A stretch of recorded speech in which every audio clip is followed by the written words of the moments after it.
2025 жылы YouTube канал ашқанда жасалу керек ең маңызды 4 қадамды сіздерге айтып кететін боламын. Каналымызды ашамыз, настроить вид канала батырманы басып ішке кіреміз. Осы жақта бүкіл өзгерістерді енгіземіз. Аты жөнімізді, суретімізді, фотомызды, ссылкамызды керек болса барлығын осында жасаймыз. Және сол жақ бетіндегі ең соңындағы төменде настройки деп тұрады, соған кіреміз. Осы жерде общий сол күйі қалады. Біз канал бөлімшесіне кіреміз. Основная информацияда бүкіл ключевые словаларды өшіріп тастаймыз, потому что бұл жақтағы ключевой сөздер біздің тақырыбымызды, біздің видеомызды сужать етіп тастайды. Яғни біз негізінде ауқымды өте үлкен мөлшерде обширно алуымыз керек. Яғни, например, біз егер әйел, бала тәрбиесі, тамақ, тағам деп жазатын болсақ, яғни тек қана сол тағамды іздеген адамдарға ғана көрсететін болады, немесе бала тәрбиесіндегі іздеген адамдарға ғана көрсететін болады. Яғни обширно алмайды біздің темамызды.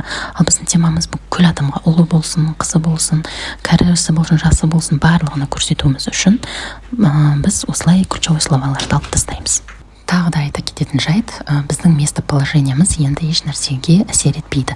Яғни біз ана жақта Америка таңдасақ та, Россия, Қазақстан, Индия таңдасақ та, ең бастысы біздің видеомызға қарайды. Яғни YouTube қазір жасанды интеллект дамығаннан кейін YouTube уже неге қарайтын болған, онда местоположениеға емес, именно сізді көретін адамдар қандай тілде, сіздің видеоңызды қандай тілде істеп жатыр, сол тілге байланысты ғана видеоларды шығара береді. Яғни оның местоположениесіне қарамайды, тек видеоның тіліне ғана қарайды. Ары қарай расширенные настройкаға кіреміз. Нет, мой канал не для детей дегенді таңдаймыз. Яғни, егер сіздің каналыңыз балаларға арналған канал болса да, нет, не для детей дегенді таңдаймыз. Себебі сіздің видеоңыз автоматически YouTube Kidsқа кетіп қалуы мүмкін, немесе для детей болып таңдалғаннан кейін тек қана балаларға көрсете беруі мүмкін. Яғни, біз опять-таки темамызды сужать етіп тастаймыз, тек қана балалар көретін қылып.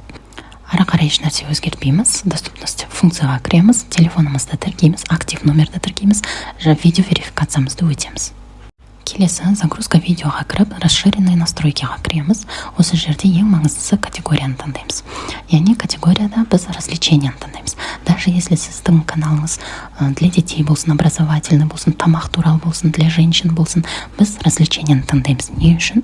Себебі YouTube сам по себе для развлекательный контент. Яғни 80-90% адамдар көретін адамдар, потребительдер. Яғни түсінікті ғой.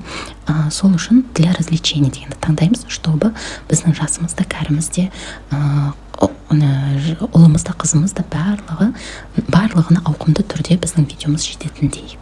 Сохранить дейміз. Келесі біз енді видеоның описаниясын, заголовкасына өтеміз. Видеомыздың тақырыбын өте дұрыс қоюымыз керек, қараңыздар. Бұл YouTube'да, Instagram, TikTok сияқты біз бала тәрбиелеудегі жасап жатқан қатең, немесе балық пісірудегі топ 3 әдіс деген сияқты сөздер жазбаймыз. Себебі адам YouTube'ға кірген кезде ол сұрақ қою арқылы жазады. Мен духовкаде балықты қалай пісіремін деген сияқты, немесе баламды қалай тәрбиелеймін деген сияқты. Яғни қалай, қашан деген сұрақтарды қою арқылы іздейді. Сол үшін біздің тақырыбымыз да видеомызға байланысты сұрақ қою тақырыбы болу керек. Яғни сұрақ қою арқылы тақырып жазуымыз керек. Тақырыпты описанияға копировать вставить етіңіздер, ол да көмектеседі. Ары қарай тағы да керекті нәрселер болса толықтырып жазсаңыздар болады. Хэштег, ключевой словаларды қоймасаңыздар да болады.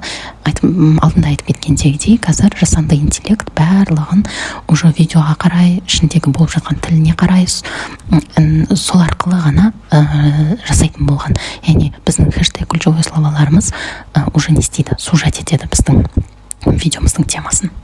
Видеоны соңына дейін тыңдағандарыңызға рахмет. Пайдалы болды деп үміттенемін.